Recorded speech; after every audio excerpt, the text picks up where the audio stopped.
Oakland Overtime, brought to you by Meyer, Great Clips, and Milk Means More. Welcome in, everyone, and welcome to Oakland Overtime. I'm Sydney Carriel, and this is Jake Rietma, and we are your hosts for Season 2. Sid, I'm gotta tell you, I'm just so excited to get started because I think it's our lucky day. Oakland women's basketball had one of the most improbable victories, and that's what we get to start off with. Yeah, what better way to start off with it than that, right? What gets better than that? Well, let's start it off with this clip right here. Foley, the freshman, to Blackwell for the lead. Got another one. I think we can all watch that shot over and over. What an exciting game. And what gets better, believe it or not, there was only 6 players in this game, and it was a comeback win. Jake actually got to catch up with these girls, which we like to call the Super 6. What better way to kick off 2022 than arguably the most improbable victory in recent memory for the Oakland Golden Grizzlies? You look behind me, you notice we got 6 players. 6 players on the road, down 16 points in the second half, but it didn't matter. A 63-60 victory, a big reason why Alana Blackwell, your three-pointer down the stretch, what was going through your mind? Kind of a crazy moment. I just had confidence in myself, and Kendall got me the ball. Just all the coaches and my teammates believe in me. 6 players on the floor, down 16 points. What was the message at halftime, and how were you guys able to step up big in the second half? The biggest thing, like Keisha and the coaches expressed to us, is that we have to have heart. You know, the first half they were saying that we were playing like we only had 6 people. And obviously that put us in quite a hole the first half, but when we came out that second half, we were really hungry. We really wanted to win, and we had something to prove. No doubt about it. And this might be a tough question, but with 6 players, obviously 5 are playing on the floor at once. How lonely was it for whoever had to sit on the bench? I mean, that's probably not, you've never had anything like that, right? Who sat on the bench the least? Yeah. I mean, just like the maybe 20 seconds I did sit on the bench, I was trying to be as loud as possible just to make the rest of the team on the court just feel like we had the energy and that they had our support. Because, I mean, it's tough. It's awkward. It's awkward to be on the bench by yourself, but you just have to try to provide the energy. Yeah, I would say it wasn't as lonely because it kind of felt like you were in the game, like you were so involved and you were so like trying to be vocal so everybody could hear you and stuff, that it just felt like you were already in the game. So I don't think it was as lonely. Now, this kind of question is going to be for both you guys. You've had a lot of experience, and when you look back at your Oakland career, I mean, this is probably going to be at the top of the list as far as memories go, just because it was so unique and so thrilling of a victory. Am I right? Oh, yeah, definitely. I mean, just like all the odds were against us. We only had 6 players. We were on the road. We had not many practices before the game, and we just had to come out and, like Sydney said, we had to play with heart, and that's what we did. Each one of us did. We all scored, all did our own thing, all did the little things that we needed to do to get the win. Kendall, I'm going to go to you next. Freshman of the Week honors. That's got to do a lot for your confidence and just to be recognized by the league for such an incredible performance. I mean, for me, like, it is awesome and it's cool because I've worked hard and everything, but I've always had to have just like the next man up mentality, and I just want to do whatever the team needs me to do, so I'll just like step up and be there. So I mean, it's awesome, but I mean, I'm more worried about our team getting what's everything needed to be done. What does a win like this do for you moving forward into league play? It just gives us a ton of confidence because, like you were saying, like some of these aren't our starters and everything. So just having these bench players step up and all of us get the minutes that we don't normally get, it's gonna keep going into the rest of league play. I think it like shows how deep we actually are, and like kind of enlightening on our chemistry and how we can actually come together and how great we can be if we come together. I mean, we did it with only 6, so. It's also like set a standard now, especially within the team, like with everybody coming back and everything. Like we set the bar pretty high with 2 back-to-back wins against really 2 good teams, you know. And Coach G, he was talking about how it's the next chapter, and we just completed chapter 2 and everything. So down the road, it's going to be a great memory for us. Oakland Golden Grizzlies 63-60 winners in improbable fashion over Purdue Fort Wayne. Up next, Wright State. I'm joined here by Coach Keisha Blanton, and what a game last week. I mean, we could say it is the game of the year so far, right? With a win over Purdue Fort Wayne with only 6 players. I mean, how are your girls feeling after that game? I mean, obviously they feel good. I mean, they really wanted to win that game, and they played as such for 40 minutes. So was extremely happy for them and proud of them. If we go back to that game, it was a comeback win. You guys were down by 16 points at one point, and you turned things around. What did you say to the girls at halftime that kind of turned this around in the second half? I just felt like early on we were playing like we only had 6 players. We were trying to conserve energy, and I just told them like we have to go out. We've got to put it all on the line. I had timeout, so I knew I could use them.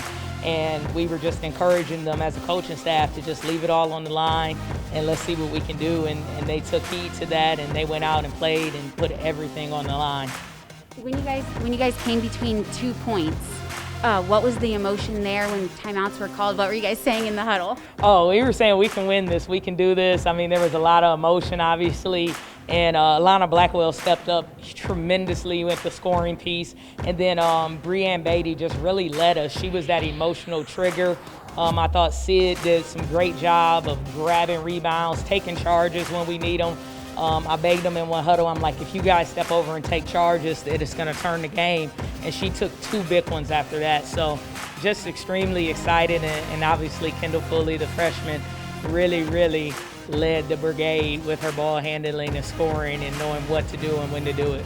Right, everyone played a role in this one, and you touched on it a little bit, but Alana Blackwell with the game-winning 3. I can see the smile on your face, even though we're wearing masks, I see that. When she hit that, can you describe to us what the emotion was?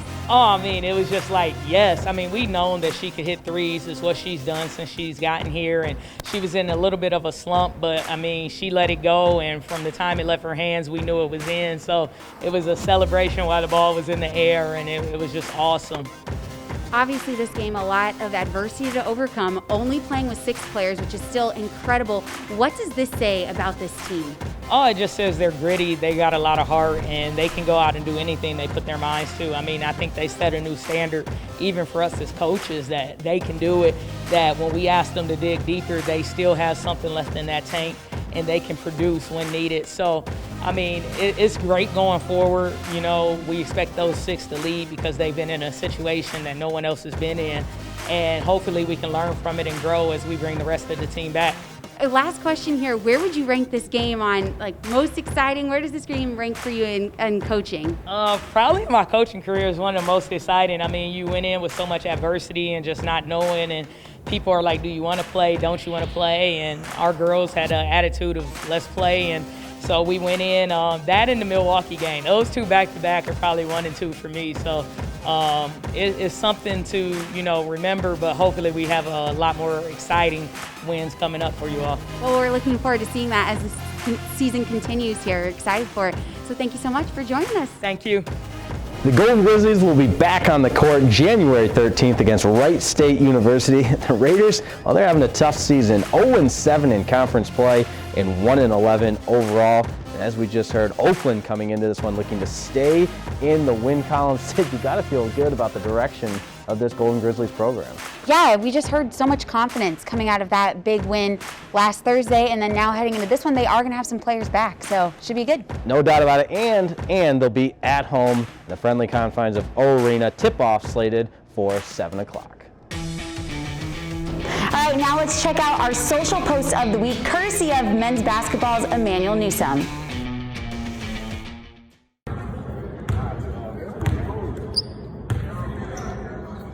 My favorite superhero is Iron Man. Y'all say what's up to my man Z-Wave, man. We here. Yes, sir.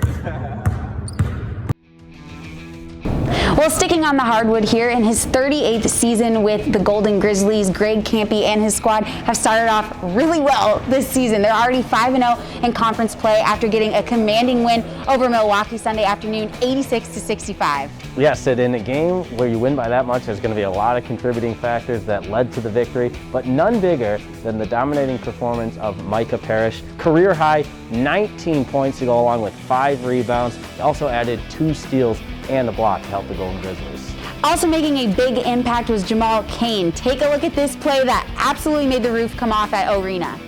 Ball till he shot it in. Here comes Cain to the rim and rises and dunks over everybody. I mean, that was incredible. Like, we were here and the place absolutely exploded. Cain has really taken the Horizon League by storm since transferring from Marquette. Oh yeah, and let me tell you this, there is more where that came from in this game.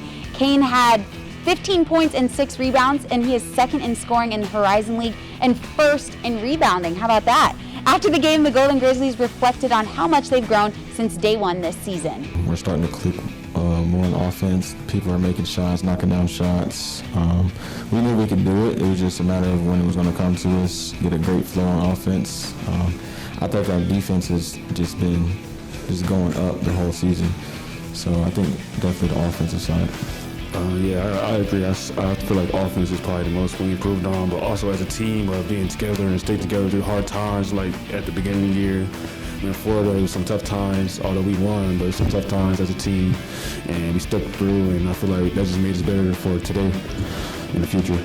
We're 5-0, and we've had a 20-point lead in all 5 games. That's impressive. But we've played, record-wise, the bottom of the league. We didn't get to play Detroit. So now we're going to go play the top of the league. And I don't care that we were up 20. I don't care if we're up 20. I just want to be up by 1. And so we're going to find out. You know, we're feeling good. We're flowing. But we're going to find out. And we're going to find out how good that defense really is. Up next, the Golden Grizzlies also play on January 13th. They'll hit the road at Cleveland State, the first of a 4-game road trip. Cleveland State also off to a great start. So like Coach Greg Campy said, this is really going to test the Golden Grizzlies and show where they're at so far this season. Yeah, and then taking a look at the standings, Cleveland sits just above Oakland in first, so that shows even more how important this game is. Both teams are unbeaten in conference play. Detroit Mercy is behind Oakland in third, while Wright State sits in the 4th spot. We've still got plenty of games to go, though. Up next, it was time to offer up Osei Price from men's basketball. Quite the challenge with a familiar snack. Let's see how he did.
Time now to move over to the pool, Sid, so let's dive right in. Oakland women's and men's swimming and diving season already off to a great start. And Pete Hovland, he's in his 43rd season at the program, 41st as head coach. Yeah, and Coach Hovland's 41 years as head coach is, get this, tied for the 2nd longest among current NCAA Division I head coaches. Believe it or not, how crazy is that? Wild. And he has a decorated resume for that matter. Hovland has been named a Conference Coach of the Year 29 times. Get that, 29 times. That's how old you are. 29 times. One for every year I've been alive. Yeah, it is, one for every year. And last year he was named the Horizon League Women's Swimming Coach of the Year. Well, we had the opportunity to catch up with 2 of his most impactful players, starting with Taylor Bailey. Talking a little Oakland swimming and diving with senior Taylor Bailey, coming off a great meet at the Zippy Invitational against Akron, a 2nd place finish. How did you feel just about the performance overall? It was an amazing race, probably one of my best in my career actually, got a best time. And it was a funny story, when I touched the wall, I didn't actually see my time and I thought I went slower than I actually did. And I discovered my best time, like I got my best time 20 minutes after the race. So I did cry of joy, I'm not gonna lie, but yeah, it was just an amazing race. Does that happen often? I mean, 20 minutes seems like a long time to go before you realize you actually had a great time.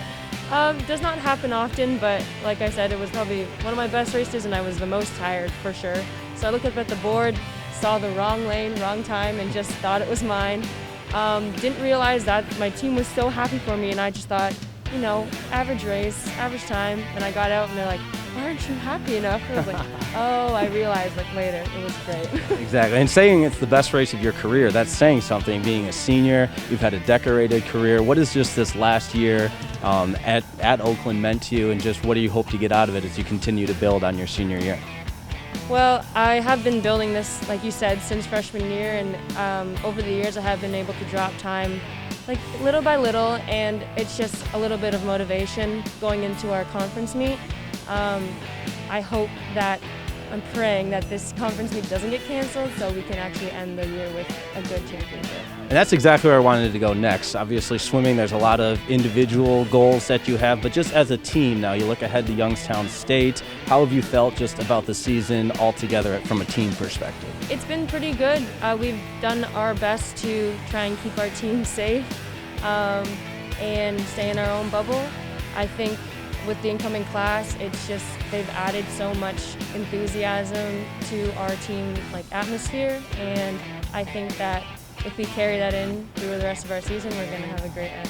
No doubt about it. And talking with Taylor Bailey here, as you look on, obviously there's the important things and the goals that you have as a team, but what are some of the other things that maybe somebody that's new to Oakland swimming that might not know a lot about the team or might not know about the process in general that you really enjoy kind of outside of just the records and the times and everything?